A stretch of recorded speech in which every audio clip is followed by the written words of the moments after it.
विबोधयामि तदनु प्रत्यो मदङ्घ्रिर्भवेत् इत्याघोषयतीव यः करचयैः स्तम्वादिमन्त्रं भजे सिञ्जन्नूपुर शोभिपादकमलां मन्दस्मितोद्दन्मुखीं कञ्जाक्षीं कुचभारवीरुविलसन् मद्याम्लसत्कङ्कणाम् शम्भुवाद्यैः परिसेवितां सुवचतां जालूनदालङ्कृताम् अम्बां तां प्रणतोऽस्मि कृष्णरमणीं लम्बालकां रुक्मिणीम् यस्य त्रीण्युदितानि वेदवचने रूपाणि दिव्यान्यलम् तद्दर्शनमित्थमेव निहितं देवस्य वर्गो महत् वायो रामवचोदयं प्रथमकं वृक्षो द्वितीयं वपुः मध्वो यत्तु तृतीयमेतदमुना ग्रन्थः कृतः केशवे भवति यदनुभावात् एडमुकोऽपि वाग्मी जडमतिरपि जन्तुर्जायते प्राज्ञमौलिः सकलवचनचेतो देवता भारती सा मम वचसि निदत्तां सन्निधिं मानसे च नमोऽस्तु तात्विका देवाः विष्णुभक्तिपरायणाः धर्ममार्गे प्रेरयन्तु भवन्तः सर्व एव हि नौमि न्यायसुधादिकृज्जयमुनीन् श्रीपादराट्सन्मणीन् व्यासार्यान् विविधागमाब्धिविहरान् शिवादिराजानपि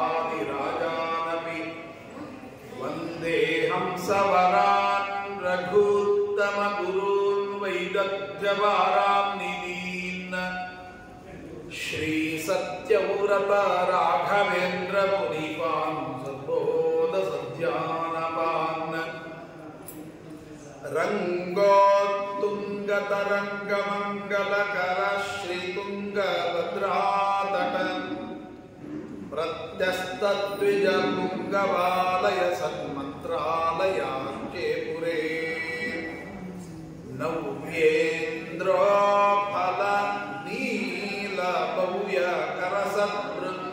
नीलभव्यकरसद्वृन्दावनान्तर्गतः श्रीमत्सद्गुरु राघवेन्द्र यतिराट् कुर्यात् ध्रुवं मङ्गलम् विद्यायां विबुधाचार्यं वेदज्ञानाब्धिचन्दिरं दुर्मतध्वान्तमार्ताण्डं सत्यध्यानमुनिं भजे सत्याभिज्ञकराब्जोत्तान पञ्चाशद्वर्षपूजकान् सत्यप्रमोदतीर्थार्यान् नौमि न्यायसुधारतान् विद्यापीठविदातारं विद्यावारिधिचन्दिरं विद्यार्थिवत्सलं वन्दे महाव्याघ्रगुरुं भजे श्रीगुरुभ्यो नमः हरिः ओम्।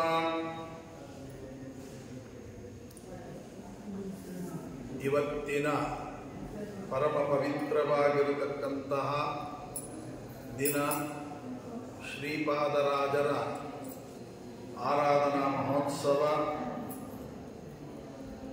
ವಾಗ್ವಜ್ರ ಗ್ರಂಥದಲ್ಲಿ ಹೇಳಿದ ಹಾಗೆ ಶ್ರೀಮನ್ ನ್ಯಾಯಸುಧಾ ಗ್ರಂಥಾನ್ ಕ್ರಿಯತೆ ತ್ವರ್ಥ ಸಂಗ್ರಹ ವಾಗ್ವಜ್ರಾಖ್ಯಂ ಮಹಾಗ್ರಂಥಂ ನಿರ್ಮಾತುಂ ತರ್ಕ ಸಂಗ್ರಹಂ ಅಂತ ಹೇಳಿ ವಾಗ್ವಜ್ರ ಎಂಬತಕ್ಕಂತಹ ಶ್ರೀಮನ್ ನ್ಯಾಯಸುಧಾಕ್ಕೆ ಪ್ರಥಮ ಟೀಕಾಕಾರರಿಂದ ಏನು ಇದು ನಿಜ ನಿಜವಾಗಿಯೂ ಕೂಡ ಶ್ರೀಪಾದರಾಜರಿಂದ ಒಂದು ಅದ್ಭುತವಾಗಿರತಕ್ಕಂತಹ ಒಂದು ವ್ಯಾಖ್ಯಾನ. ಈ ವಾಗ್ವಜ್ರ ಎಂಬತಕ್ಕಂತಹ ಗ್ರಂಥ ನಿಜವಾಗಿಯೂ ಕೂಡ ದೌರ್ಭಾಗ್ಯ, ಅನುಪಲಬ್ಧಿ, ಸಿಗಲೇ ಇಲ್ಲ. ಎಲ್ಲೋ ಜರ್ಮನ್ ಲೈಬ್ರರಿ ಒಳಗಿದೆ ಅಂತ ಹೇಳ್ತಾರೆ. ಯಾವಾಗ ಅದು ಮಾರಾಟ ಆಗಿದೆಯೋ ಗೊತ್ತಿಲ್ಲ. ಅಂತೂ ಕೆಲವು ಹಸ್ತಪ್ರತಿಗಳು ಇವತ್ತು ನಮಗೆ ಉಪಲಬ್ಧವಾಗುತ್ತೆ.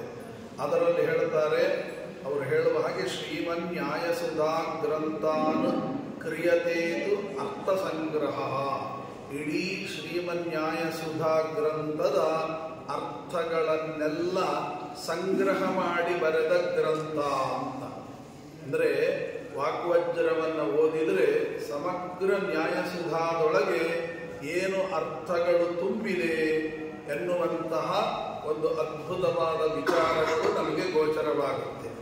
ಹಾಗೇನೆ ಇನ್ನೊಂದು ಇವು ಗ್ರಂಥಗಳನ್ನು ಬರೆದಿದ್ದಾರೆ ಸನ್ಯಾಸ ಪದ್ಧತಿಯಿಂದ. ಅದರೊಳಗೆ ಹೇಳಿದ ಹಾಗೆ ವಿಜಯಧ್ವಜ ತೀರ್ಥ ಯತೀಶಿತಂ ನೌಮಿ ನಿರಂತರಂ ಆನಮಾಮಿತಾಂಗಃ ವಾದಿ ಮತ್ತೇಭ ವಿದ್ಯಾದಕ್ಷಂ ವ್ಯಾಕೃತ ಭಾಗವತಂ ಪರಮಾಷ್ಟಕಂ ಅಂತ ಹೇಳಿದ ಹಾಗೆ ಅದು ಕೂಡ ಒಂದು ಅದ್ಭುತವಾಗಿರತಕ್ಕಂಥ ಗ್ರಂಥ.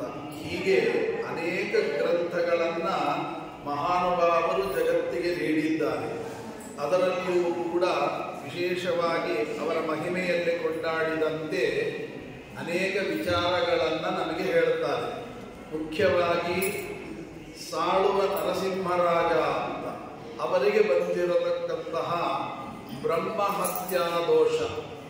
ಈ ಸಾಳುವ ರಾಜನಿಗೆ, ನರಸಿಂಹರಾಯನಿಗೆ ಬ್ರಹ್ಮಹತ್ಯಾ ದೋಷಕ್ಕೆ ತುತ್ತಾದಾಗ ನಮ್ಮ ಶ್ರೀಪಾದರಾಜರ ಹತ್ತಿರ ಬಂದು ವಿಷಾದದಿಂದ ಬೇಡಿಕೊಂಡಾಗ ಅವರು ಮತ್ತೆ ಲಕ್ಷ್ಮೀನಾರಾಯಣ ಮುನಿಗಳಿಗೆ ಶರಣು ಬಂದಿದ್ದಾರೆ.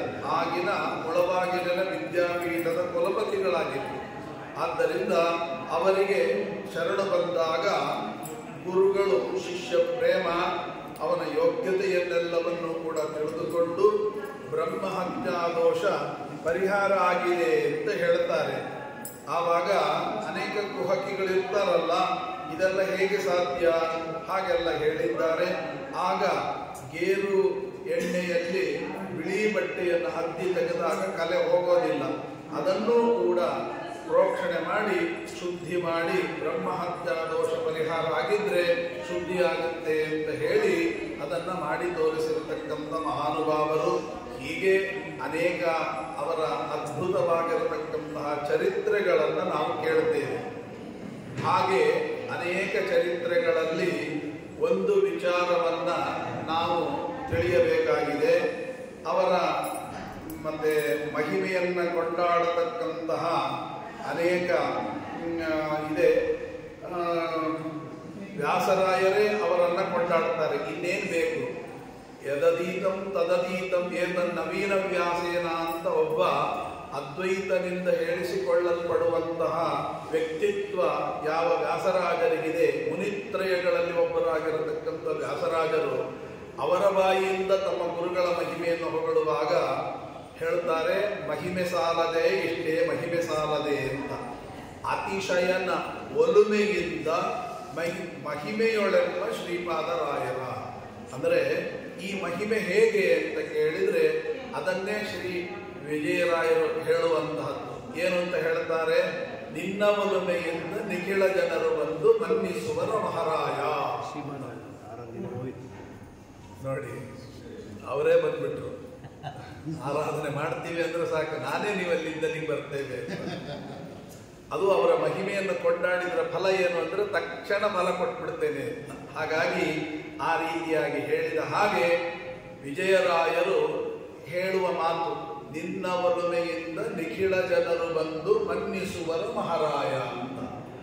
ಆ ಮಾತನ್ನು ನೋಡಿದರೆ ಇಲ್ಲಿ ನೋಡಿ, ನಮ್ಮ ವ್ಯಾಸರಾಜರ ಹಾಕಿಕೊಟ್ಟಂತಹ ಮಾತು.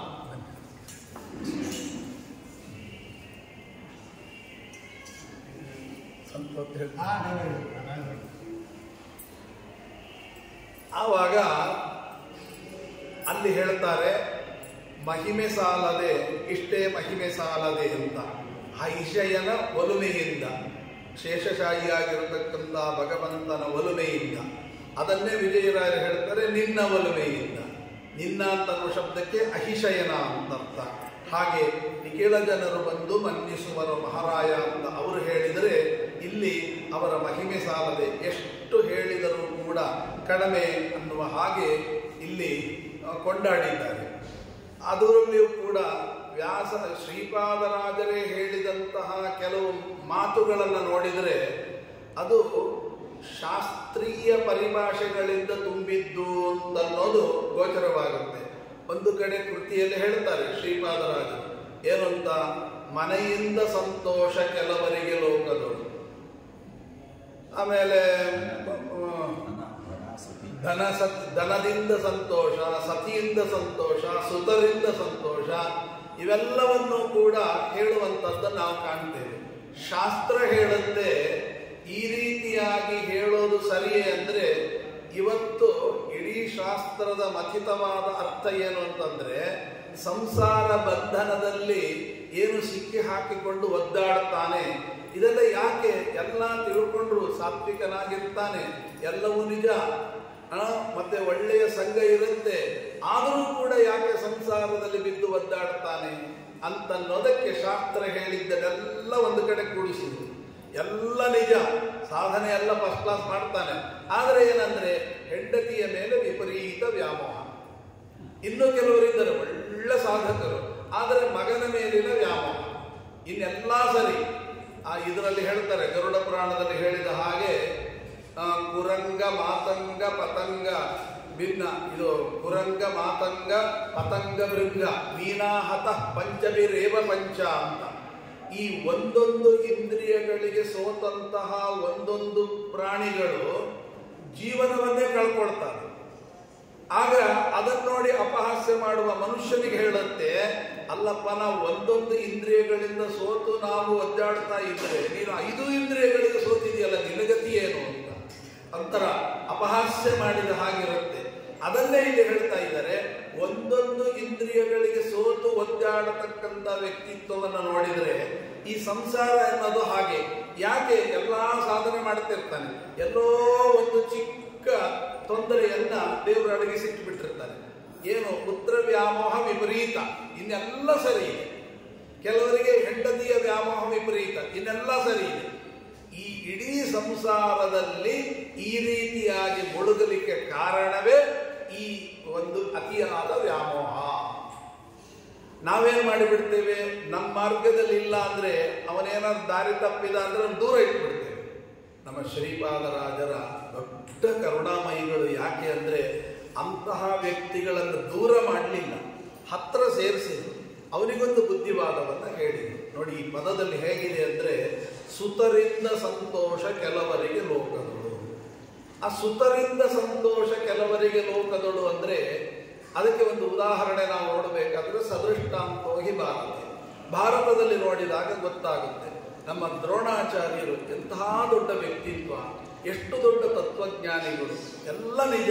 ಅಷ್ಟೆಲ್ಲ ತತ್ವಜ್ಞಾನಿಗಳು ಶಿಲೋಂಚ ವೃತ್ತಿಯಿಂದ ಜೀವನವನ್ನು ಮಾಡುತ್ತಾ ಮತ್ತೊಬ್ಬರಿಗೆ ಆದರ್ಶ ವ್ಯಕ್ತಿಗಳಾಗಿ ಬದುಕೋದು ಅಂದ್ರೆ ಹೇಗೆ ಅಂತನ್ನೋದನ್ನು ತೋರಿಸಿಕೊಟ್ಟಂತ ಒಂದು ಅದ್ಭುತವಾದ ಮಹಾನುಭಾವ. ಆದರೆ ಒಂದು ವೀಕ್ನೆಸ್, ಒಂದು ಸಣ್ಣ ನ್ಯೂನತೆ, ಯಾವುದು? ಮಗನ ಮೇಲೆ ಅತಿಯಾದ ವ್ಯಾಮೋಹ. ನೋಡಿ, ಯಾರನ್ನೂ ಕೂಡ ದೇಹಿಯಿಂದ ಕೇಳೋದಿಲ್ಲ ಅಂತ ಇರುವಂತ ವ್ಯಕ್ತಿತ್ವ ಒಂದು ಸಣ್ಣ ವೀಕ್ನೆಸ್. ಯಾವುದದು? ಮಗನ ಮೇಲಿನ ವ್ಯಾಮೋಹ. ಯಾರನ್ನೂ ಕೇಳಲ್ಲ ಅಂತಂದಾಗ ಆ ಮಗ ಕುಡಿಲಿಕ್ಕೆ ಹಾಲಿಲ್ಲ ಅಂತ ಒದ್ದಾಡ್ತಾ ಇರುವಾಗ, ಸರಿ ಆ ಮಗನಿಗೊಂದು ಹಾಲು ಅಲ್ವಾ, ಅದೊಂದು ಕೇಳ್ಕೊಂಬರೋಣ ಅಂತ ಹೋಗ್ತಾರೆ. ಧ್ರುಪದರಾಜನ ಹತ್ರ ಹೋಗ್ತಾರೆ. ಧ್ರುಪದರಾಜರು ಎಲ್ಲ ಮುಂದಿನ ಕಥೆ ಎಲ್ಲ ಗೊತ್ತು. ತತ್ವ ಮಾತ್ರ ನಾವು ತಿಳ್ಕೊಳ್ಳೋದಾದ್ರೆ ಅದಕ್ಕೆ ಒಂದು ಕಡೆ ಬರೀತಾರೆ. ಕೊನೆಗೆ ಹೇಳುವಾಗ ಒಂದು ಮಾತು ಹೇಳ್ತಾರೆ. ಏನು? ಕೃಷ್ಣ ಅಧರ್ಮದ ಯುದ್ಧವನ್ನು ಆಡಿದ, ಧರ್ಮ ಯುದ್ಧವನ್ನು ಆಡಲಿಲ್ಲ.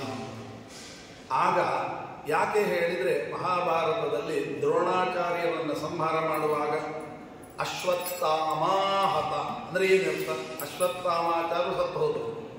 ಆಗ ಮತ್ತೆ ಅವರು ನರೋವ ಕುಂಜರೋವ ಅಂತ ಹೇಳಿದ್ರೆ ಅದು ಬೇರೆ. ಆದರೆ ಕೃಷ್ಣ ಹೀಗೆ ಮಾಡಬಹುದಾ? ಯಾಕೆ ಹೇಳಿದ್ರೆ ದ್ರೋಣಾಚಾರ್ಯರು ಮೊದಲೇ ಹೇಳಿಬಿಟ್ಟಿದ್ದಾರೆ, ನನ್ನ ಮಗ ಸತ್ ಹೋದರೆ ನಾನು ಆಮೇಲೆ ಯುದ್ಧ ಮಾಡೋದಿಲ್ಲ ಅಂತ.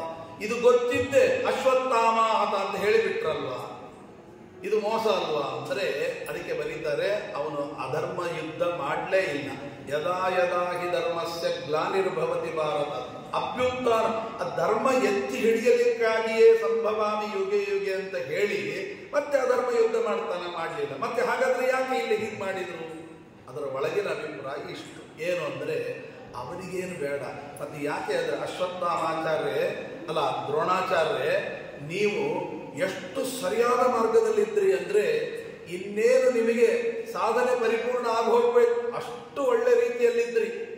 ಅಂತಹ ಉತ್ತಮವಾಗಿರತಕ್ಕಂತಹ ಸಾಧನಾ ಮಾರ್ಗದಲ್ಲಿದ್ದವರಿಗೆ ಒಂದು ಸಣ್ಣ ಕಪ್ಪು ಚುಕ್ಕೆ ನಿಮ್ಮನ್ನ ಇಡೀ ಪತಿತರನ್ನಾಗಿ ಮಾಡಿಬಿಡ್ತು. ಯಾವುದದು?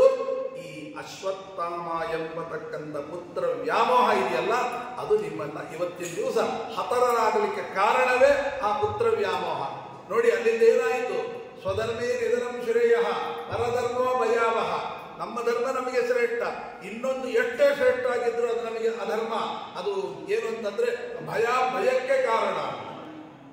ಮತ್ತೆ ಹಾಗಿರುವಾಗ ಇವರು ಮಾಡಿದ್ದೇನೆ ನೋಡಿ. ಬ್ರಾಹ್ಮಣನ ಧರ್ಮ ಏನು? ದಾನ, ಅಧ್ಯಯನ, ಅಧ್ಯಾಪನ, ದಾನ, ಧರ್ಮ, ಮತ್ತೆ ಯಜ್ಞ, ಯಾಜನ, ಷಟ್ಕರ್ಮಗಳು.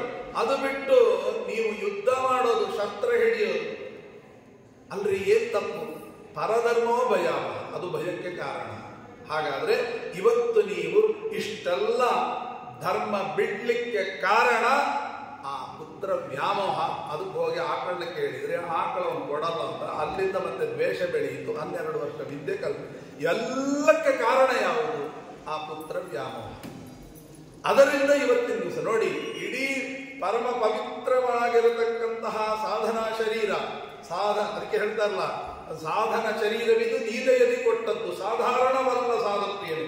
ಅಂಥದ್ದನ್ನು ಒಂದು ಸಣ್ಣ ಪುತ್ರ ವ್ಯಾಮೋಹ ಎಂಬತಕ್ಕಂಥದ್ದರಿಂದ ಎಲ್ಲವನ್ನು ಕಳ್ಕೊಂಡ್ಬಿಡ್ತೇವೆ. ಹೇಗೆ? ಅಶ್ವತ್ಥಾಮಾಚಾರ್ಯ ನೋಡಿ. ಹಾಗಾದ್ರೆ ನಾವೇನ್ ಮಾಡಬೇಕು? ಪುತ್ರರನ್ನ ಪ್ರೀತಿ ಮಾಡಬಾರ್ದು ಅಂತಲ್ಲ, ಮಾಡಿ ಆ ವ್ಯಾಮೋಹಕ್ಕೊಳಗಾಗಬೇಕು ಅನ್ನುವ ದೊಡ್ಡ ಸಂದೇಶವನ್ನ ಸುತರಿಂದ ಸಂತೋಷ ಕೆಲವರಿಗೆ ಲೋಕದೊಡು ಒಂದೇ ಶಬ್ದಾಡಿ. ಆದರೆ ಅದು ತಪ್ಪೇ. ಅಂದ್ರೆ ನನ್ನ ಮಕ್ಕಳು ನಾನು ಪ್ರೀತಿ ಮಾಡೋದು ತಪ್ಪ? ಮಕ್ಕಳನ್ನ ಪ್ರೀತಿ ಮಾಡೋದು ತಪ್ಪಲ್ಲ, ನಿಮ್ಮ ಸಾಧನೆಗೆ ಪ್ರತಿಬಂಧಕವಾಗುವ ಹಾಗೆ ಪ್ರೀತಿ ಮಾಡೋದು ತಪ್ಪು. ನಿಮ್ಮ ಸಾಧನೆಗೆ ಅನುಕೂಲವಾಗೋದಾದ್ರೆ ಎಷ್ಟು ಬೇಕಾದ್ರೂ ಮಾಡಿ. ಸಾಧನೆಗೆ ಪ್ರತಿಬಂಧಕವಾಗ್ತಾ ಇದೆ ಅಂತಾದ್ರೆ ಆ ವ್ಯಾಮೋಹ ಒಳ್ಳೆಯದಲ್ಲ. ಶಾಸ್ತ್ರ ಹೇಳುತ್ತೆ 25 ವರ್ಷಕ್ಕೆ ಮದುವೆ ಆಗ್ರಿ, 50 ವರ್ಷಕ್ಕೆ ಮಕ್ಕಳಿಗೆ ಮದುವೆ ಮಾಡ್ರಿ, ನೀವು ಮನೆ ಬಿಟ್ಟು ಹೊರಡ್ರಿ. ನಾವು ಹೊರಡಲ್ಲ ಆದ್ರಿಂದ ಅವರಿಗೆ ಹೋಗ್ತಾರಂತೆ. ಆದರೆ ನಿಜವಾಗಿ 50 ವರ್ಷಕ್ಕೆ ಮಕ್ಕಳಿಗೆ ಮದುವೆ ಮಾಡಿ ಅವರಿಗೆ ಜವಾಬ್ದಾರಿ ವಹಿಸ್ಬಿಟ್ಟು ಎಲ್ಲ ಬಿಟ್ಟು ಹೊರಗೆ ಬರಬೇಕು.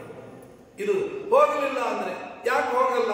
ಅಲ್ಲ, ಹೋಗೋದು ಶಾಸ್ತ್ರ ಹೇಳುತ್ತಲ್ಲ. ಇಲ್ಲ, ಯಾಕೆಂದ್ರೆ ಅಯ್ಯೋ ನನ್ನ ಮಕ್ಕಳು, ಅದಕ್ಕೊಂದು ಮಗು ನೋಡಿ ಹೋಗೋಣ, ಅದಕ್ಕೊಂದು ಉಪನಯನ ಮಾಡಿ ನೋಡಿ ಹೋಗೋಣ, ಹೀಗೆ ವ್ಯಾಮೋಹ ಬೆಳೀತದೆ. ಹಾಗಾದರೆ ನಮ್ಮ ಸಾಧನೆಗೆ ಪ್ರತಿಬಂಧಕವೇ ಈ ಕೆಟ್ಟ ವ್ಯಾಮೋಹ. ಹಾಗಾದ್ರೆ ಸುತರಿಂದ ಸಂತೋಷ ಕೆಲವರಿಗೆ ಲೋಕರು.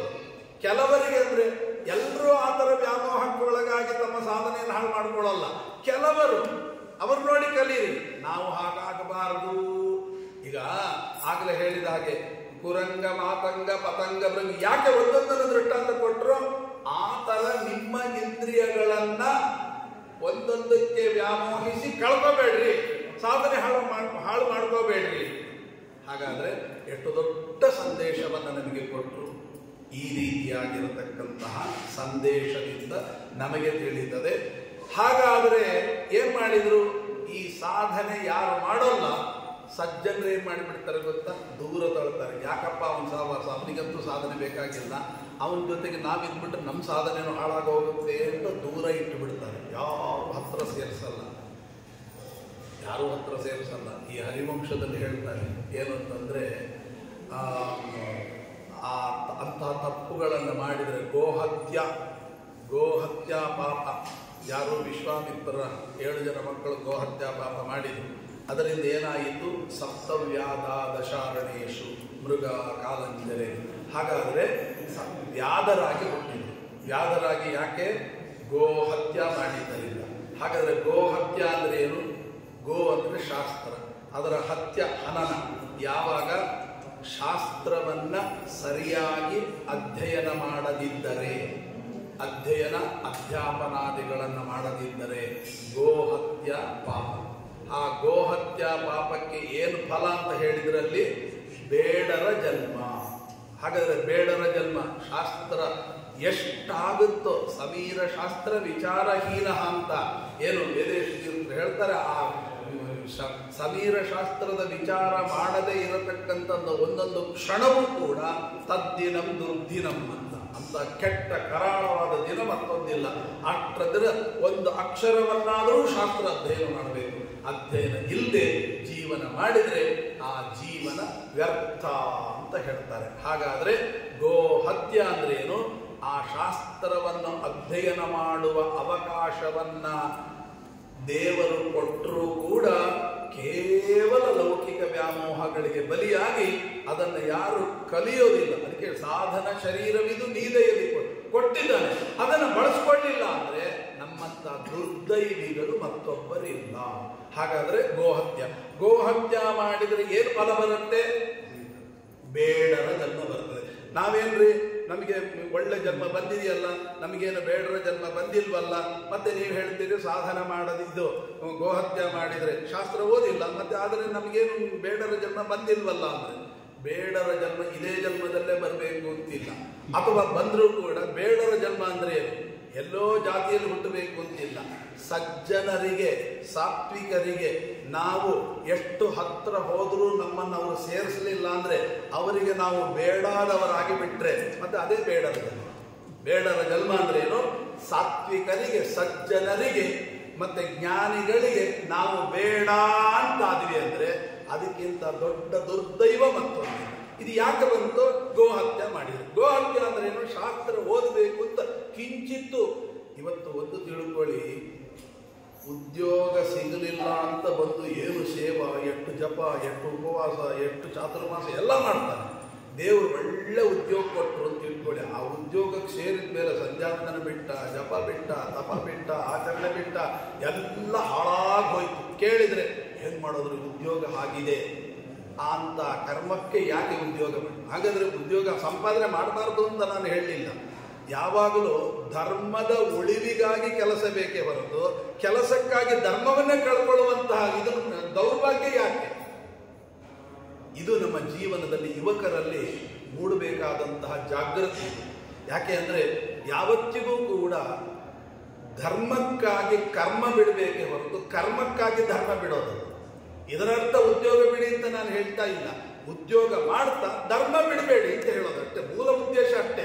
ಧರ್ಮ ಮಾಡ್ತಾ ಉದ್ಯೋಗ ಮಾಡಿ, ಅದಕ್ಕೊಂದು ಅರ್ಥ ಉಂಟು. ಧರ್ಮವನ್ನೆಲ್ಲ ಬಿಟ್ಟು ಏನು ಉದ್ಯೋಗ ಮಾಡಿ ಏನು ಪ್ರಯೋಜನ ಅಂತ ಶಾಸ್ತ್ರ ಹೇಳೋದು. ಹಾಗಾಗಿ ಯಾವತ್ತಿಗೂ ಕೂಡ ಧರ್ಮವನ್ನು ಕಳ್ಕೊಂಡು ಮಾಡುವಂತಹ ಉದ್ಯೋಗ ಅದು ಉದ್ಯೋಗವೇ ಅಲ್ಲ, ಹಾಳಾಗಿ ಹೋಗುತ್ತೆ. ಅದಕ್ಕೆ ಯಾಕೆ ಸಜ್ಜನರು ನಮ್ಮನ್ನು ದೂರ ಇಟ್ಟುಬಿಡ್ತಾರೆ? ಸಜ್ಜನರು ದೂರ ಇಡೋದೇ ಬೇಡರ ಜನ್ಮ. ಹಾಗಾಗಿ ಸುತರಿಂದ ಸಂತೋಷ ಕೆಲವರಿಗೆ ಲೋಕದೊಳು ಏನ್ ಮಾಡಿಬಿಡ್ತಾರೆ? ಸಜ್ಜನರು ದೂರ ಇಟ್ಬಿಡ್ತಾರೆ. ದೂರ ಇಡೋದಂದ್ರೆ ಬೇಡಾದವರ, ಸಜ್ಜನರಿಗೆ ನಾವು ಬೇಡಾದವರ ಆಗ್ತೇವೆ ನೋಡಿ, ಇದು ಕ್ರಮ. ಆದರೆ ನಮ್ಮ ಶ್ರೀಪಾದರಾದರ ವೈಶಿಷ್ಟ್ಯ ಏನು ಅಂದ್ರೆ ಅವರು ಎಲ್ಲರ ನಮ್ಮನ್ನು ದೂರ ಇಡಬಹುದಾಗಿ. ಯಾಕೆ? ಇವರಿಗೆ ಬರೀ ಸುತರಿಂದ ಸಂತೋಷ, ಆದರೆ ನೀವು ಸಹವಾಸ ಬೇಡಪ್ಪ ದೂರ ಇರು ಅಂತ ಹೇಳಬಹುದಾಗಿತ್ತೇನೋ. ಆದರೆ ಹಾಗೆ ಹೇಳಲಿಲ್ಲ. ಏನು ಮಾಡಿದ್ರು? ಅವರವರ ಸಂತೋಷ ಅವರವರಿಗಾಗಲಿ. ಅವರಿಗೆ ಆಗೋದು ಬೇಡ ಅಂತ ಹೇಳಲಿಲ್ಲ. ಸುತರಿಂದ ಸಂತೋಷ ಕೆಲವರಿಗೆ ಲೋಕದೊಳು, ಇದೆಲ್ಲ ಇದೆ. ಒಂದೊಂದು ಉದಾಹರಣೆ ಕೊಡ್ತಾ ಹೋಗ್ಬೋದು. ಹೆಂಡತಿಯಿಂದ ಸಂತೋಷ ಕೆಲವರಿಗೆ ಲೋಕದೊಳು. ಯಾರು ಉದಾಹರಣೆ ಕೊಡಬೇಕು? ಹೆಂಡತಿಯಿಂದ ಸಂತೋಷ ಕೆಲವರಿಗೆ ಲೋಕದೊಳು ಅಂತ ಹೇಳಿದಾಗ ದ್ವಿನಾಮಕವಸು ಹೆಂಡತಿಯ ಮಾತನ್ನು ಕೇಳಿ ಹಾಳಾಗಿ ಹೋದ. ಒಂದೊಂದನ್ನ ಉದಾಹರಣೆ ನೋಡಿ. ಶ್ರೀಪಾದರಾಜರು ಎಲ್ಲಾ ಶಾಸ್ತ್ರವನ್ನ ವಿಚಾರ ನಮಗೆ ಓದಲಿಕ್ಕೆ ಟೈಮ್ ಇಲ್ಲ ಅಂತ ಹೇಳ್ಕೊಂಡು ಒಂದೇ ವಾಕ್ಯದಲ್ಲಿ ಹೇಳಿ, ಅವರವರ ಸಂತೋಷ ಅವರವರಿಗೆ, ಮನೆಯಿಂದ ಸಂತೋಷ ಕೆಲವರಿಗೆ. ಭಾಗವತದಲ್ಲಿ ಕೇಳ್ತೇವೆ, ಕೃಷ್ಣ ಹೇಳ್ತಾನೆ, ಎಲ್ಲ ಬೃಂದಾವನಕ್ಕೆ ಹೋಗೋಣ, ಎಲ್ಲ ರೆಡಿ ಆಗ್ರಿ, ನಾಳೆ ಬೆಳಗಾಗೋದ್ರೊಳಗೆಲ್ಲ ಹೊರಟು ಬಿಡಬೇಕು. ಕೃಷ್ಣ ನಾವು ಬರಲ್ಲ. ಯಾಕೆ ಬರಲ್ಲ? ಅಯ್ಯೋ ನಿನ್ನೆನೆ ಮನೆ ಕಟ್ಟಿದ್ದೀನಪ್ಪ, ನಿನ್ನೆನೆ ಗೃಹ ಪ್ರವೇಶ ಮಾಡಿದ್ದೀನಿ, ಅದೆಲ್ಲ ಬಿಟ್ಟು ಬರಬೇಕು ಅಂದ್ರೆ ಎಷ್ಟು ಕಷ್ಟ ಆಗತ್ತೆ. ಅದಕ್ಕೆ ಶಾಸ್ತ್ರ ಹೇಳುತ್ತೆ, ಅಂತ ಮನೆ ಕಟ್ಟಬೇಡ. ವಾಸ್ತು ಹೇಳುತ್ತೆ, ವಾಸ್ತುಶಾಸ್ತ್ರದಲ್ಲಿ ಏನು ಹೇಳುತ್ತೆ ಗೊತ್ತಾ? ಸ್ವಗೃಹೇ ಕೃತ ಸರ್ವ ಸಫಲಾಸಿ. ಏನೇ ಸಾಧನೆ ಮಾಡ್ರಿ ಅದು ಸ್ವಗೃಹ, ಸ್ವಂತ ನೆಲದಲ್ಲಿ ಮಾಡಿದ್ರೆ ಅದು ಫಲ. ಪರಗೇಹೇ ಕೃತ ಸರ್ವ, ಏನು ಇನ್ನೊಬ್ಬರ ಮನೆಯಲ್ಲಿ ಮಾಡ್ತಿರಲ್ಲ ಇನ್ನೊಂದ್ ಕಡೆ, ಅದು ನಿಷ್ಫಲಾಸಿ, ವ್ಯರ್ಥ. ಅದೇನ್ ಮಾಡ್ಬೇಕು? ಸ್ವಂತ ನೆಲದಲ್ಲೇ. ಅದಕ್ಕೆ ಸ್ವಂತ ಮನೆ ಕಟ್ಟಬೇಕು, ತಪ್ಪಿಲ್ಲ. ಅದೇ ಏಕಾಸ್ಕಂದ ಭಾಗವತ ಹೋದ್ರಿ, ಅದೇನ್ ಹೇಳುತ್ತೆ? ಮನೆ ಮೇಲೆ ಮನೆನೇ ಕಟ್ಟಬೇಡ್ರಿ, ಬಾಡಿಗೆ ಮನೆಯಲ್ಲೇ ಇರ್ರಿ. ಯಾಕೆ? ಇಲ್ಲಿರುವುದು ಸುಮ್ಮನೆ, ಅಲ್ಲಿರುವುದು ನಮ್ಮ ಮನೆ. ಅಲ್ಲಿ ನೋಡಿದ್ರೆ ಹಾಗೆ ಹೇಳ್ತಾರೆ, ಸ್ವಂತ ಮನೆ ಕಟ್ಟಬೇಡ್ರಿ, ಬಾಡಿಗೆ ಮನೆಯಲ್ಲೇ ಇರ್ರಿ. ಅಲ್ಲ, ಇಲ್ಲಿ ಮತ್ತೆ ಸ್ವಂತ ಮನೆಯಲ್ಲಿ ಮಾಡಿದ್ರೆ ಮಾತ್ರ ಫಲ ಅಂತ ಇಲ್ಲಿ ಹೇಳ್ತೀರಿ, ಅಲ್ಲಿ ಹಾಗೆ. ಏನು ವ್ಯತ್ಯಾಸ? ಅದಕ್ಕೆ ಹೇಳ್ತಾರೆ, ಹಾವನ್ನು ನೋಡಿ ಕಲಿತೆ. ಹಾವು ನೋಡಿ ಆ ಮನೆಯಲ್ಲಿ ಇದ್ರು ಕೂಡ ಅದಕ್ಕೆ ವ್ಯಾಮೋಹವೇ ಇದೆ. ನಾವು ಕೂಡ ಅದರಂತೆ ಸ್ವಂತ ಮನೆ ಕಟ್ಟಿದರೂ ಕೂಡ ಅದರ ಮೇಲೆ ಎಳ್ಳಷ್ಟು ವ್ಯಾಮೋಹ ಇಲ್ಲ ಅಂದ್ರೆ ನೀವು ಕಟ್ಟಿ. ಅಯ್ಯೋ ಕಟ್ಟಿದ ಕೊಳ್ಳೆ ವ್ಯಾಮೋಹ ಬಂದ್ಬಿಡುತ್ತೆ, ಅಯ್ಯೋ ಇದನ್ನು ಬಿಟ್ಟು ಹೋಗ್ಬೇಕಲ್ಲ ಅಂತ ಬಂದ್ರೆ ಬಿಟ್ಬಿಡಿ, ಕಟ್ಟಬೇಕು. ಈ ಎಲ್ಲ ಎಡವಟ್ಟಾಗೋದೇ. ಎಷ್ಟೇ ಸಾತ್ವಿಕರಿದ್ರು ಕೂಡ ಸ್ವಂತ ಮನೆ ಕಟ್ಟಿದ ಕೊಳ್ಳೆ ಹೋಗುವಾಗ ಅಯ್ಯೋ ಇಷ್ಟೆಲ್ಲ ಮಾಡ್ಬೇಕಲ್ಲ, ಒಂದು ಗೋಡೆಗೆ ಮಳೆ ಹೊಡೆದು ಬಿಟ್ರೆ ಅಯ್ಯೋ ಎಲೆಗೆ ಹೊಡೆದಾಗ ಆಗ್ತದಲ್ಲ, ಈ ವ್ಯಾಮೋಹ ಯಾಕೆ ಅಲ್ವೇ? ಈ ರೀತಿಯಾದಂತಹ ವ್ಯಾಮೋಹ ಇದ್ರೆ ಅದು ಸಾಧನೆಗೆ ಪ್ರತಿಬಂಧನೆ. ಏನ್ರಿ ತೀರ್ಥಯಾತ್ರೆ, ಅಯ್ಯೋ ಮನೆ ಹೆಂಗ್ ಬಿಟ್ಟು ಬರೋದು ಗೊತ್ತಾಗ್ತಾ ಇಲ್ಲ, ಅದಕ್ಕೆ ಮನೇನೆ ಕಟ್ಟಬೇಕು. ಮನೆ ಕಟ್ಟಿಬಿಟ್ಟು ಆ ತೀರ್ಥ ಬದಲಿಗೆ ಹೋಗಿಲ್ಲ ಒಬ್ಬನು. ಯಾಕೆ ಅಂದ್ರೆ ಅಯ್ಯೋ ಮನೆ ಬಿಟ್ಟು ಹೋಗ್ಬೇಕಲ್ರಿ. ಆ ಮನೆ ಬಿಟ್ಟು ಹೋಗೋದ್ರೆ ಯಾಕೆ ಕಟ್ಟಬೇಕು? ಬದರಿ ಯಾತ್ರೆ ಮಾಡಲಿದ್ದ ಹಾಗೆ ನಿನ್ನ ಮನೆ ಅಂತ ಮನೆ ಏನ್ ಪ್ರಯೋಜನ? ಹಾಗೆ ಮನೆಯಿಂದ ಸಂತೋಷ ಕೆಲವರಿಗೆ, ಯಾರ ಇದು ಕೂಡ ಬೇಡ ಅಂತ ಹೇಳಿಲ್ಲ. ಶ್ರೀಪಾದರಾಜರ ಮಾತು ನೋಡಿ, ಆ ಒಂದು ವಾಕ್ಯ, ಅವರವರ ಸಂತೋಷ ಅವರವರಿಗಾಗಲಿ, ಅವರವರ ಸಂತೋಷ ಅವರವರಿಗಾಗಲಿ. ಯಾವತ್ತೂ ಅದನ್ನು ತಿರಸ್ಕಾರ ಮಾಡಲಿಲ್ಲ. ಅಲ್ಲ, ತಿರಸ್ಕಾರ ಮಾಡಿದ್ರೆ ಮತ್ತೆ ಆ ಸಂತೋಷ ಆಗ್ಬಿಟ್ರೆ ಅವನು ಸಾಧನೆ ಹಾಳಾಗತ್ತಲ್ಲ. ಅದಕ್ಕೆ ಹೇಳಿದ್ರು ಅವರವರ ಸಂತೋಷ. ಅವರವರ ಸಂತೋಷ ಅಂದ್ರೆ ಅವರ ಸ್ವರೂಪಭೂತವಾಗಿರತಕ್ಕಂಥ ಸಂತೋಷ. ಅದಕ್ಕೆ ಏನಂತಾರೆ? ಸ್ವರೂಪ ಆನಂದ ಆವಿರ್ಭಾವವೇ ಮೋಕ್ಷ. ಅವರವರ ಸಂತೋಷ ಅಂದ್ರೆ ಸ್ವರೂಪಭೂತವಾಗಿರತಕ್ಕಂಥ ಆನಂದದ ಆವಿರ್ಭಾವ ರೂಪವಾಗಿರತಕ್ಕಂಥ ಮೋಕ್ಷ ಸುಖ ಅವರವರಿಗಾಗಲಿ. ಅವರವರ ಸಂತೋಷ ಅವರ. ಮತ್ತೆ ನಿಮಗೆ ನಿನ್ನನ್ನು ನೆನೆಯೋದೇ ನನಗೆ ಸಂತೋಷ. ಈ ಸಂತೋಷ ಅವರಿಗೆ ಬೇಕಾಗ. ಅವರವರ ಸಂತೋಷ ಅವರವರಿಗಾಗಲಿ ಅಂದ್ರೆ ನಿನ್ನ ನೆನೆಯುವ ಸಂತೋಷ ಇದೆಯಲ್ಲ ಅದು ಅವರಿಗಾಗಲಿ. ಅದ್ಭುತವಾದ ಮಾತುಗಳು. ಅಂದ್ರೆ ಒಂದೊಂದು ಮಾತನ್ನು ನಾವು ನೋಡಿದರೆ ಶಾಸ್ತ್ರದಲ್ಲಿ ಏನು ಹೇಳ್ತಾರೆ ಆ ಒಂದೊಂದು ಮಾತಿನಲ್ಲಿಯೂ ತೂಕದ ಮಾತಾಡ್ತಾರೆ, ಅರ್ಥಗರ್ಭಿತವಾದ ಮಾತಾಡ್ತಾರೆ. ಅವನ್ನೆಲ್ಲ ಅರ್ಥ ಮಾಡಿಕೊಂಡಾಗ ಮಾತ್ರ ಈ ವಾಕ್ಯಗಳಿಗೆ ಹೀಗೆ ಅರ್ಥ ಮಾಡ್ಲಿಕ್ಕೆ ಸಾಧ್ಯ. ಇವರ ಶಿಷ್ಯರು ಹಾಗೆಯೇ ಮಾತಾಡ್ತಾರೆ. ಹೇಗೆ ಯಾವುದೋ ಒಂದು ಹಾಡಿದೆ, ಅವ್ರು ಹೇಳ್ತಾರೆ, ಚೋರತ್ವವನ್ನು ಮಾಡಿದ ಪಾಪಗಳಿಗೆಲ್ಲ, ಜಾರತ್ವವನ್ನು ಮಾಡಿದ ಪಾಪಗಳಿಗೆಲ್ಲ ಹೇ ಗೋಪಿ ಜನಜಾರ. ಚೋರತ್ವವನ್ನು ಮಾಡಿದ ಪಾಪಗಳಿಗೆಲ್ಲ ಹೇ ನವನೀತ ಚೋರ. ಆಮೇಲೆ ಕ್ರೂರತ್ವವನ್ನು ಮಾಡಿದ ಪಾಪಗಳಿಗೆಲ್ಲ ಹೇ ಮಾವನ ಕೊಂದವ ಎಂದರೆ ಒಂದಿಗೂ ಸಂಬಂಧವೇ ಇಲ್ಲ ಅಂತ ಅನಿಸ್ತದೆ. ನೋಡಿದ್ರೆ ಶಾಸ್ತ್ರ ಇಲ್ಲದೆ ಹೋದ್ರೆ ಎಷ್ಟು ಕಷ್ಟ ಆಗುತ್ತೆ ನೋಡಿ. ಯಾಕೆ ಅಂದ್ರೆ ಚೋರತ್ವವನ್ನು ಮಾಡಿದ, ಕಳ್ಳತನ ಮಾಡಿದ ಪಾಪ. ಅದಕ್ಕೆ ಏನಪ್ಪ? ನವನೀತ ಚೋರ. ನೀನೇ ಬೆಣ್ಣೆ ಕಳ್ಳತನ ಮಾಡಿದವ.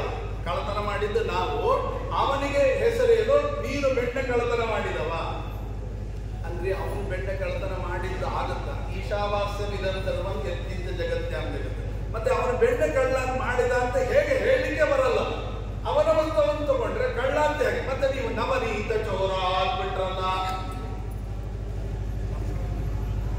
ಹಾಗೆ ಈ ಒಂದು ನೋಡಿ, ಕ್ರೂರತ್ವವನ್ನು ಮಾಡಿದ ಪಾಪಗಳಿಗೆ ನೋಡಿದ್ದು ಸಿಟ್ಟು. ಕ್ರೂರ ಅಂದ್ರೆ ಸಿಟ್ಟು. ಸಿಟ್ಟು ಮಾಡ್ಕೊಂಡ. ಏನ್ ಮಾಡ್ಬೇಕಂತೆ? ಮಾವನ ಕೊಂದವ.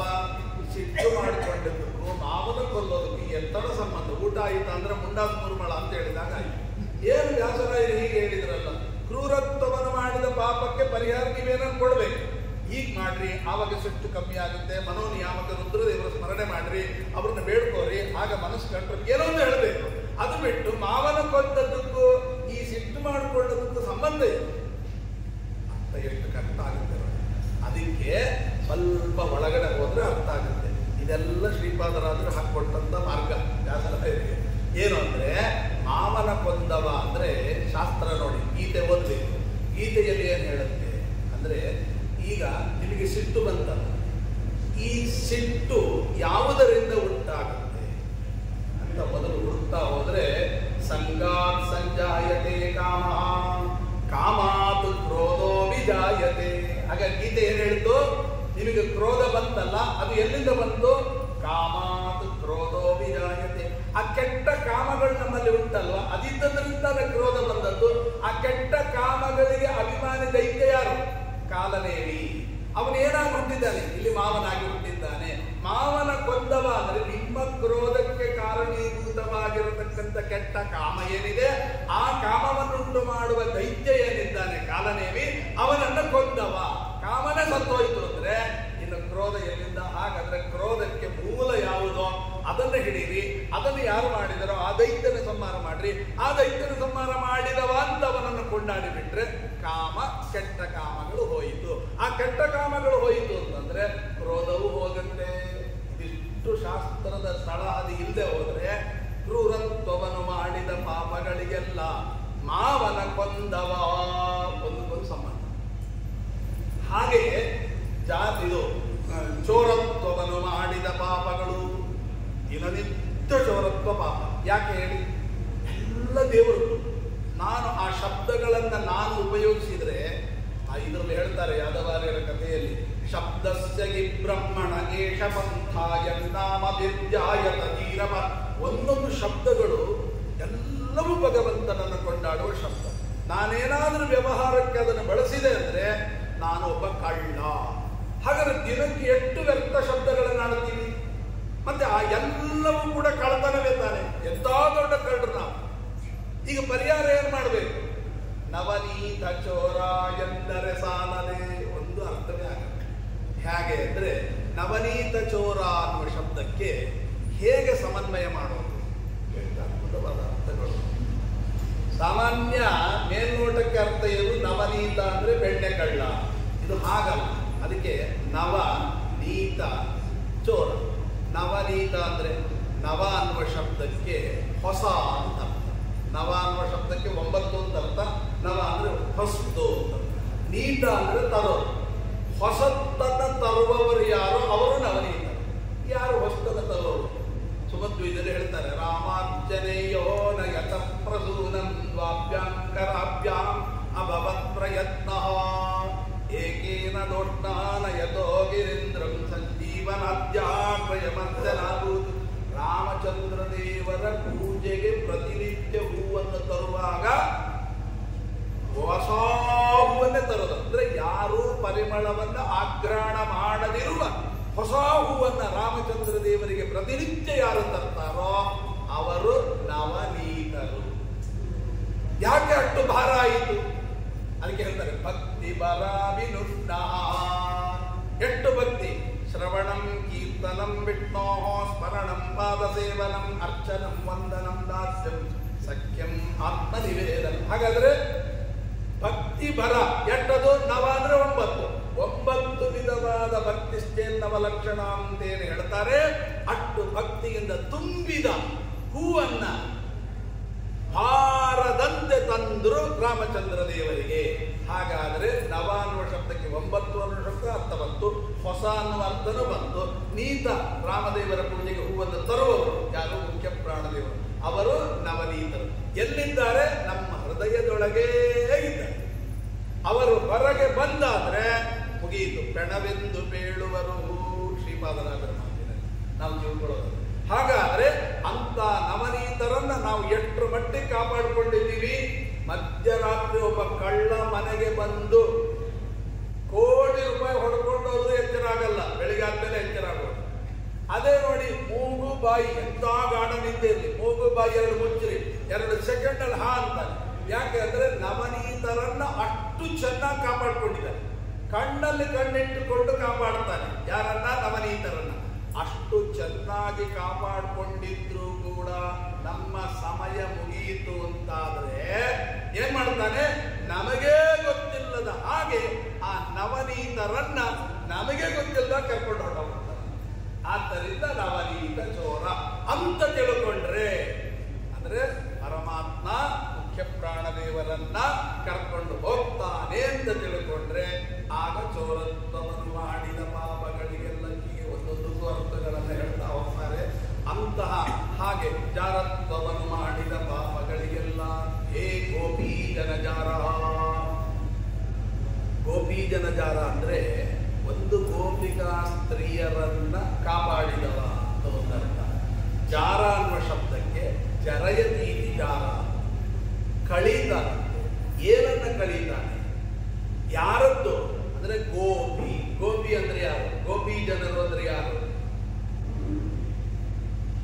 ಗೋಪಿ ಅಂದ್ರೆ ಗುಪ್ತವಾಗಿ ಸಾಧನೆ ಮಾಡ್ತಿರ್ತಾರಲ್ಲ, ಗುಪ್ತವಾಗಿ ಸಾಧನೆ ಮಾಡತಕ್ಕಂತ ಸಜ್ಜನರು ಸಾತ್ವಿಕರು ಯಾರಿದ್ದಾರಲ್ಲ, ಒಳಗೊಳಗೇ ಭಗವಂತನ ಆರಾಧನೆ ಮಾಡ್ತಾರೆ, ಅವರು ಗೋಪಿ ಜನರು. ಅವರನ್ನ ಏನಾದರೂ ಇದ್ರೆ ಅದನ್ನ ಜರೆಯ. ಭಗವಂತನ ದರ್ಶನಕ್ಕೆ ಪ್ರತಿಬಂಧಕವಾದದ್ದು ಯಾವುದಿದೆಯೋ ಅದನ್ನು. ಜಾರತ್ವವನ್ನು ಮಾಡಿದ ಪಾಪಗಳಿಗೆಲ್ಲ ಎಷ್ಟು ಒಂದೊಂದು ಒಳಗಿನ ಅರ್ಥವನ್ನ ಬಿಡಿಸ್ತಾ ಹೋಗ್ತಾರೆ. ಹಾಗೆ ಇಲ್ಲೂ ಕೂಡ ಶ್ರೀಪಾದರಾಜರು ಹೇಳುವಂತ ಒಂದೊಂದು ಮಾತಿನ ಅರ್ಥಗಳನ್ನು ನೀವು ಚಿಂತನೆ ಮಾಡ್ತಾ ಹೋದ್ರೆ ಆ ಒಂದೊಂದು ಮಾತಿನಲ್ಲಿಯೂ ಕೂಡ ಅವರು ಹೇಳ್ತಾರೆ ಅವರವರ ಸಂತೋಷ. ಅವರವರ ಸಂತೋಷ ಅನ್ನುವ ಶಬ್ದಕ್ಕೆ ಅವರ ಸ್ವರೂಪಭೂತವಾಗಿರತಕ್ಕಂಥ ಆನಂದದ ಆವಿರ್ಭಾವ ಅವರವರಿಗಾಗಲಿ ಅನ್ನುವ ಶ್ರೀಪಾದರಾಜರ ಒಂದೊಂದು ಮಾತುಗಳನ್ನ ವಿಮರ್ಶೆ ಮಾಡಬೇಕು. ಬೇಕಾದಷ್ಟಿದೆ. ಎಲ್ಲದಕ್ಕೂ ಶಾಸ್ತ್ರದಲ್ಲಿ ಕೊಟ್ಟ ದೃಷ್ಟಾಂತವನ್ನು ಇಟ್ಟುಕೊಂಡು ಆ ಶಬ್ದದಿಂದ ಭಗವಂತನನ್ನು ಹೇಗೆ ಚಿಂತನೆ ಮಾಡೋದು ಅಂತನ್ನುವಂಥ ವಿವರಣೆಯನ್ನು ಶಾಸ್ತ್ರಕಾರರು ಕೊಡ್ತಾರೆ. ಹೀಗೆ ಶ್ರೀಪಾದರಾಜರ ಒಂದು ಅದ್ಭುತವಾಗಿರತಕ್ಕಂಥ ಆರಾಧನೆ. ದೊಡ್ಡ ಗುರುಕುಲ. ವ್ಯಾಸರಾಜರಂಥ ಮಹಾನುಭಾವರನ್ನು ಜಗತ್ತಿಗೆ ಕೊಟ್ಟಿರತಕ್ಕಂಥ ವ್ಯಕ್ತಿಗಳು, ವಾದಿರಾಜರಂಥ ಮಹಾಪ್ರಭುಗಳನ್ನ ಜಗತ್ತಿಗೆ ನೀಡಿದ ವ್ಯಾಸರಾಜರಂಥ ಮಹಾಪ್ರಭುಗಳನ್ನ ಜಗತ್ತಿಗೆ ಕೊಡಬೇಕಾದರೆ ಸಾಮಾನ್ಯವಾಗಿರತಕ್ಕಂಥ ಯೋಗ್ಯತೆ ಉಳ್ಳವರಲ್ಲ, ಧ್ರುವಾಂಶ ಸಂಭೂತರು. ಅಂತ ಮಹಾನುಭಾವರಾಗಿರತಕ್ಕಂಥ ಶ್ರೀಪಾದರಾಜರ ಆರಾಧನೆಯ ಮಹೋತ್ಸವದಲ್ಲಿ ಶ್ರೀಪಾದರಾಜರ ಬಗ್ಗೆ ಒಂದೆರಡು ಮಾತುಗಳನ್ನು ನಾವು ಚಿಂತನೆ ಮಾಡಿದರೆ ಶ್ರೀಪಾದರಾಜರು ನಮಗೆ ಖಂಡಿತವಾಗಿಯೂ ಕೂಡ ಅನುಗ್ರಹವನ್ನು ಮಾಡ್ತಾರೆ. ಧ್ರುವಾಂಶ ಸಂಭೂತರು ಯಾಕೆ ಅಂತ ಕೇಳಿದರೆ ಒಂದೇ ಮಾತಿನಲ್ಲಿ ಹೇಳಬೇಕಾದ್ರೆ ಇವತ್ತು ಅಧುನಾಪಿ ಇವತ್ತಿಗೂ ಕೂಡ ಹಡಗಿನಲ್ಲಿ ಯಾನ ಮಾಡುವವರಿಗೆ ಏನೇ ಇರಲಿ ಅದ್ಯಾವುದು ದಾರಿದೀಪ ಆಗೋದಿಲ್ಲ. ಒಂದೇ ದಾರಿದೀಪ ಧ್ರುವ ನಕ್ಷತ್ರ. ಧ್ರುವ ನಕ್ಷತ್ರವನ್ನು ಇಟ್ಟುಕೊಂಡೇ ಈ ದಿಕ್ಕಿಗೆ ಹೋಗಬೇಕು, ಆ ದಿಕ್ಕಿಗೆ ಹೋಗಬೇಕು ಅಂತ ಇವತ್ತಿನ ಸಮಾಜದಲ್ಲಿಯೂ ಕೂಡ, ಇಷ್ಟು ಮುಂದುವರಿದ ಸಮಾಜದಲ್ಲಿಯೂ ಕೂಡ ಮತ್ತೆ ಆ ಧ್ರುವ ನಕ್ಷತ್ರವನ್ನೇ ಬೆನ್ನತ್ತಬೇಕೇ ಹೊರತು ಇಲ್ಲದ್ರೆ ಬೇರೆ ದಾರಿ ಇಲ್ಲ. ಹಾಗಾದರೆ ಅಂತಹ ಧ್ರುವ ಅಂಶ ಸಂಭೂತರಾಗಿರತಕ್ಕಂಥ ಮಹಾನುಭಾವರನ್ನ ನಾವು ದಾರಿದೀಪವನ್ನಾಗಿಟ್ಟುಕೊಂಡ್ರೆ, ಆದರ್ಶವನ್ನಾಗಿಟ್ಟುಕೊಂಡ್ರೆ ನಾವು ಕೂಡ ಸರಿಯಾದ ಗುರಿಯಲ್ಲಿ ಮುಂದೆ ಹೋಗಲಿಕ್ಕೆ ಯಾವ ತೊಂದರೆನೂ ಆಗೋದಿಲ್ಲ ಅಂತನ್ನುವಂಥ ಮಹಾನುಭಾವರ ಚಿಂತನೆಯನ್ನು ಮಾಡುತ್ತಾ ಎರಡು ಮಾತುಗಳನ್ನು ಮುಗಿಸ್ತೇನೆ. ಶ್ರೀಕೃಷ್ಣ.